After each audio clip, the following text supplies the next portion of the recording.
Clint Eastwood hadn't done live television in years. At 94, the legendary actor and director had earned the right to be selective, even elusive, but this morning he was making an exception. He had a new film to promote, his final one by some accounts, and the studio had pulled every string it could to get him in the studio of Good Morning America. The buzz inside the control room was electric. Network execs were giddy. The producers had prepared a sleek segment, highlight reels of Eastwood's most iconic roles, archival footage, a retrospective voiceover.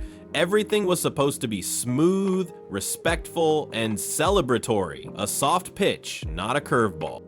At exactly 8:12 a.m., Clint Eastwood stepped onto the studio floor with that unmistakable presence, slow, steady, every movement deliberate. His light gray suit fit sharp against his lean frame, his iconic steel blue gaze surveying the set like a sheriff taking stock of a dusty town. The room shifted in his presence. Crew members straightened up. The chatter ceased.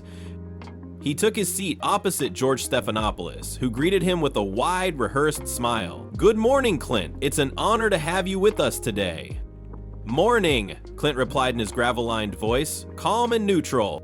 The first few minutes played out as expected. Stephanopoulos asked about the new film, an intimate drama set in post-war America. Eastwood responded with quiet enthusiasm, praising the cast, the cinematography, the story's emotional core. It was clear he still loved the craft. Even now, after decades of work, his passion remained intact. Then the tone shifted. "Clint, you've been a fixture in Hollywood for a long time," George said, glancing briefly at his notes. "Over that time, we've seen enormous shifts, especially in how the industry talks about representation, diversity, and social consciousness. I'm curious, how do you feel about those changes?" Clint's expression didn't change, but his eyes sharpened. "That wasn't on the list," he said simply, not accusatory, just observant.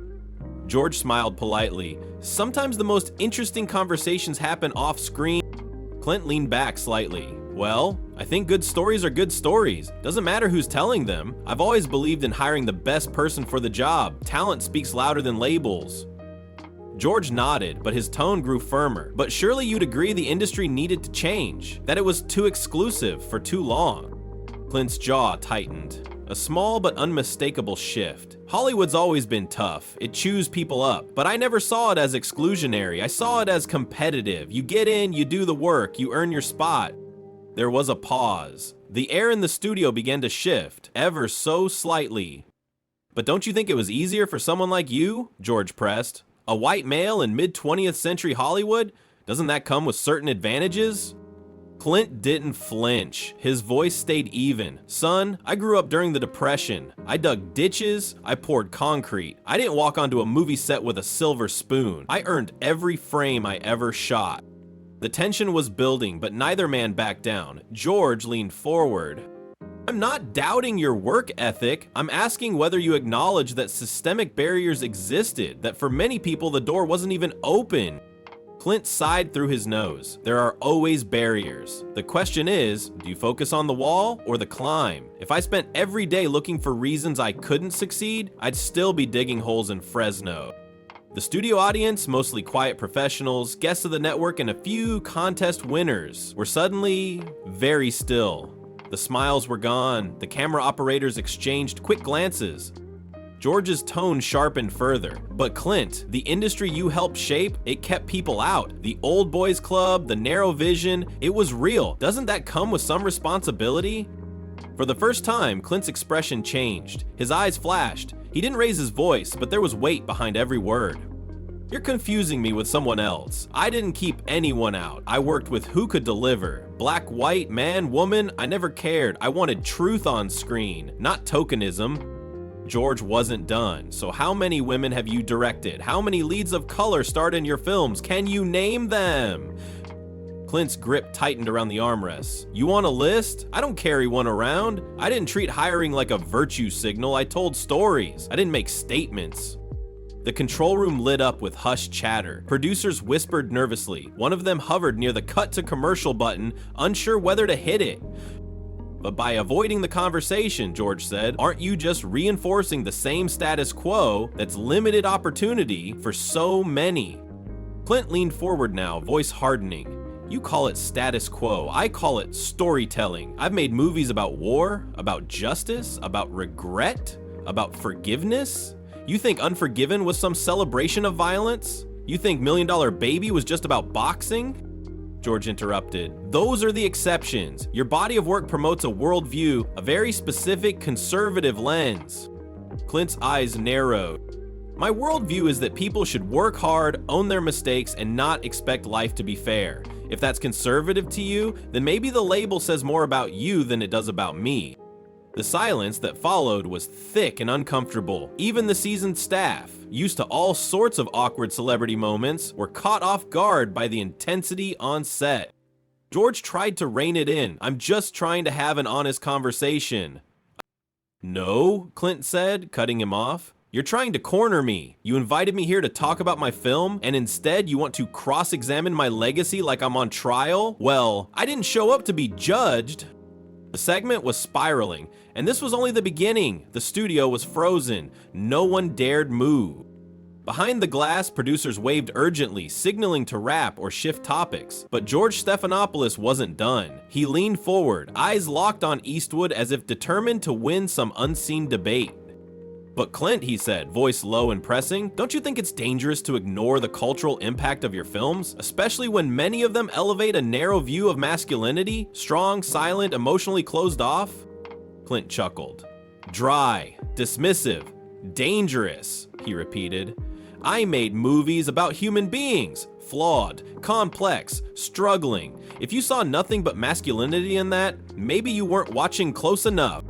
George didn't back down. What about the criticism that your films glamorize violence, that they romanticize a lone wolf justice that leaves no room for nuance? Clint leaned in, his voice low and sharp. I've made films about war and the cost of taking a life. I've made films about guilt, loss, redemption. You think Gran Torino was about a gun? That film was about an old man confronting his own hatred. But that's the thing, George said. Even your more nuanced work comes through a lens, one shaped by a very particular American experience, white, male, conservative. And just like that, the last bit of restraint in Clint's expression vanished. That's your real angle, isn't it? He said. You want to box me in with labels, white, male, conservative, as if that invalidates 50 years of storytelling, as if those 3 words define everything I've done. He stood slowly, not with anger, but purpose. His frame still commanded the room, even at 94. You think I don't get questioned? I've spent my career under a microscope, from critics, from the media, from studios that didn't think anyone wanted to see my kind of film. I've heard every insult, too quiet, too slow, too violent, too subtle. George, flustered, held up a hand. Clint, I respect your work, I'm just trying to... No, Clint cut in. You're trying to frame me. You want a soundbite, something you can clip out and play on a loop. You want me to say something that confirms your bias, so you can nod and say, see? Another out-of-touch old man clinging to the past. In the control room, panic had turned to paralysis. No one dared interrupt. The studio lights buzzed faintly, the only sound in the tense silence. George pushed again, almost nervously now. But surely, Clint, you can admit that the system benefited you, that others didn't have the same opportunities. Clint stared at him for a long beat. You keep using the word system like it's some all-powerful gatekeeper. The truth is, the system didn't do me any favors. I auditioned for a decade before I got a decent role. I was told I wasn't good-looking enough, that my voice was weird, that I'd never make it. I made it because I didn't quit. George's voice was starting to lose its edge. But privilege... I'm not saying privilege doesn't exist, Clint said, cutting him off again. I'm saying I didn't build my career on it. I built it on grit, risk, and a hell of a lot of rejection. And if you think the secret to success is just being white and male, then you really don't understand this business. The audience shifted uncomfortably in their seats. George tried a softer approach, but don't you think that ignoring these issues in your work, intentionally or not, perpetuates a certain narrative? Clint shook his head. I didn't ignore anything. I just didn't wrap my stories in a lecture. I let the characters speak for themselves. You want overt messages? Go watch a campaign ad. I make movies. The conversation had left tense far behind and drifted into historic. Still, George couldn't let it go. He tried to regain control with one final push. Okay, Clint, let's talk about impact. Whether intended or not, your films have shaped cultural attitudes. Don't you feel a sense of responsibility for what you've put into the world? Clint's eyes narrowed. Of course I do, he said. That's why I've spent my life trying to make movies that ask hard questions, not lecture the audience, not pat myself on the back for being woke. I told stories about flawed people trying to do the right thing. If that's not enough for you, too bad. The tension crackled again, sharper than ever. You're putting words in my mouth, George said. No, I'm stopping you from stuffing yours down mine, Clint replied. The studio crew had given up trying to save the segment. This was no longer just an interview. It was a confrontation, an ideological clash between two very different worldviews.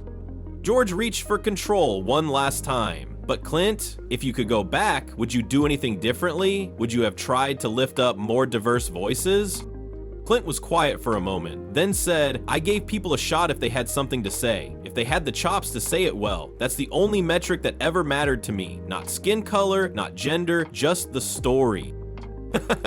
He added, you want me to apologize for not meeting a quota? I'm not gonna do that. I didn't make art to tick boxes, I made it to reach people.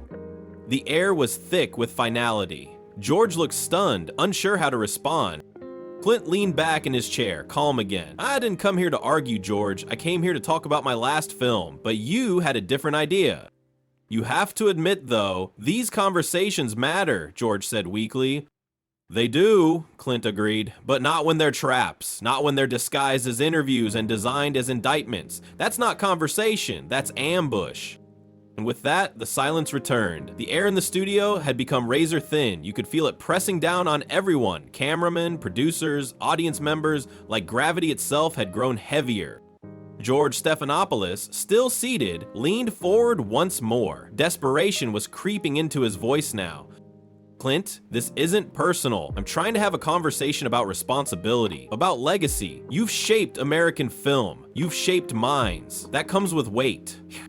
Clint Eastwood didn't speak right away.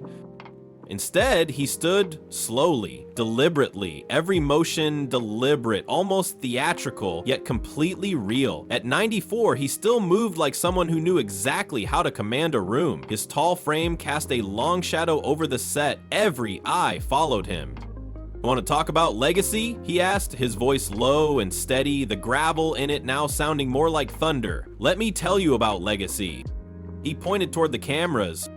My legacy is a body of work that people still watch. Not because they were told to, not because it checked a box, but because it made them feel something. Think something, cry, reflect, maybe even change. His voice hardened. My legacy is building something from nothing, getting up every time the world said you're not enough. My legacy is putting stories on screen that mattered. He turned his gaze back to George, who now looked like a schoolboy on the receiving end of a principal's lecture. Yours, Clint said, seems to be turning conversations into confrontations. George tried to cut in. I'm just asking the hard questions. No, Clint interrupted. You're asking loaded questions, and you're pretending it's bravery. He reached for the mic clipped to his lapel and calmly unclipped it, the small plastic snap sounding like a thunderclap in the silence. I've spent a lifetime being underestimated by people who thought they were smarter because they had fancier words. I've buried my ego on film sets, dealt with studio suits, and done more with a look than most actors do with 10 pages of dialogue. He placed the microphone gently on the desk in front of George. I didn't come here to defend my entire career. I came to talk about a movie, one I put everything I had left into, but apparently that wasn't good enough, because if I don't fit the current narrative, I must be the villain. He straightened his jacket, gave the audience a glance, a mix of confusion, awe, and disbelief staring back at him, and then faced the camera. I'm not interested in being anyone's scapegoat. I've spent too many years telling the truth through fiction to sit here and be mischaracterized by a host chasing viral clips. He turned back to George. And just so we're clear, George, the only thing outdated here is this kind of journalism. He turned, walking off the set with his signature slow, steady pace, like a gunslinger leaving the saloon, having said everything that needed saying. The sound of his boots, or rather his leather-soled shoes, hitting the studio floor echoed like punctuation. George sat frozen. He glanced toward the producers in the control booth, then toward the audience, who didn't know whether to clap or flee. No one moved. Clint Eastwood was gone, but the impact, that would linger for weeks. The fallout. By the time Clint had walked out the side exit and stepped into the morning light, Twitter, or whatever social media called itself now, was already melting down. Clips of the confrontation went viral within minutes. The hashtags trended almost instantly. Clint walks out. Eastwood v. It's George. GMA chaos. Some outlets declared it a masterclass in media manipulation. Others called it a meltdown, but most people agreed on one thing: it was unforgettable. Media pundits, political commentators, celebrities, and filmmakers jumped into the fray. Some defended Clint. The man has more integrity in his pinky than most of Hollywood combined. Actor and director Jon Favreau. Eastwood handled that with grace. He came to talk about a film, not get interrogated. Variety columnist. Others slammed him. Clint walked off because he couldn't handle a real conversation. Anonymous Twitter user with a rose emoji in their handle. He just confirmed everything wrong with old Hollywood. BuzzFeed headline. But inside the industry, something different happened. Studio execs, most of whom had at one point in their careers worked with or dreamed of working with Eastwood, began rewatching his films. Younger filmmakers revisited Mystic River, Unforgiven, $1 Million Baby, Gran Torino, and many said, you know what, there's still something in these stories. Even some of Eastwood's critics grudgingly admitted, love him or not, he knew how to hold a room. Back at GMA. Meanwhile, George Stephanopoulos found himself at the center of a backlash he hadn't anticipated. Critics accused him of trying to bait an old man, of abandoning journalistic objectivity for performative activism. The show's PR team scrambled to release a statement. We stand by our commitment to asking thoughtful questions. But the damage was done. Clint Eastwood didn't just walk off a set that morning, he walked straight into media history. His words, his silence, his stare, all of it became the stuff of legend. That day, Clint didn't need a script. He didn't need a crew. He didn't need a second take. He had truth. And that, as it turned out, was more than enough. If you like this video, then subscribe.